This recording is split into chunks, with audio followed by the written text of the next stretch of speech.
2 ഷർട്ടും മുണ്ടൊന്ന് തേച്ചേ. ഞാൻ ചോദിച്ചോട്ടാ, നിങ്ങൾ എവിടെ പോണെന്ന്? തേക്കടി. എവിടെ പോണെന്ന് ചോദിച്ചിട്ട് അത് പറയാനില്ലല്ലോ. അതല്ലടി, മലയാളത്തിലല്ലേ പറയണത് തേക്കടി. നല്ല സൗകര്യമില്ല. ഇംഗ്ലീഷിലല്ലല്ലോ പറഞ്ഞത്, മലയാളത്തിലല്ലേ പറഞ്ഞത്. പറഞ്ഞാൽ നിനക്ക് മനസ്സിലാത്തിന് ഞാൻ എന്ത് ചെയ്യാനാണ്? നിങ്ങൾ എവിടെ പോണ? തേക്കടിന്ന്. ഓ, എനിക്ക് കലി കയറണുണ്ട്. നിങ്ങൾ എങ്ങോട്ടെങ്കിലും ഇറങ്ങിപ്പോയി എന്തെങ്കിലും പറ്റിയാ ഞാൻ അറിയുവോ?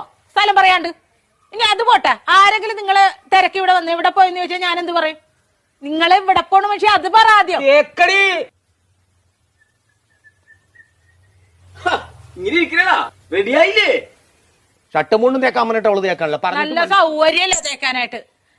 പോണ സ്ഥലം ഇതുവരെ പറഞ്ഞില്ലല്ലോ. എടാ, ഒരു 100 വട്ടം ഞാൻ ഇയാളോട് ചോദിച്ചു എവിടെ പോണെന്ന്. എന്നിട്ട് അയാൾ തുണി ആക്കണ കാര്യം പറയണല്ലാതെ പോണ സ്ഥലം പറയണില്ല. എനിക്കും പറ്റൂല, ഇയാൾക്കാ പറയാൻ കഴിയില്ല. നീ എങ്കിലും ഒന്ന് പറയാം എവിടെ പോണത്. തേക്കടി. ആഹാ, അത് കൊള്ളാലോ. ദേ ഒരു കാര്യം ഞാൻ പറഞ്ഞേക്കാം, എന്റെ കെട്ടിയൻ എന്നെ ഇടിപൊടി എന്ന് വിളിക്കും. എന്ന് വെച്ച് കണ്ടവന്മാര് വീട്ടിൽ കയറി ഒന്ന് ഇടിപൊടി എന്ന് വിളിച്ചിട്ടില്ല, അടിച്ച കാരണം